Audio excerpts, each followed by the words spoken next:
walaalayaal, alle hadduu kula jiro yaa kaa soo horjeeda, hadduu kaa soo horjeedo yaa kula jira.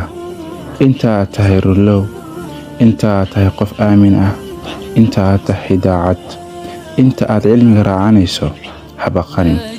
Si kasta oo u xun yahay warka, si kasta oo mustaqbalka mugdi loo sheego ma ifayo, si kasta oo loo sheego in ay jiraan shirqoolo loo maleegaya dadka muslimiinta, marka loo eego heerka dhulka hadalba hadalkiisa. والله غالب على أمره ولكن أكثر الناس لا يعلمون. yuusuf walaalihiisa way xooganaayeen oo adkaayeen, waxay dooneen inuu dhinto, waxay dhigeen ceelka. maxaa dhacay? wuxuu noqday boqorka Masar. waxay u soo galeen iyagoo is-hoosaysiinaya.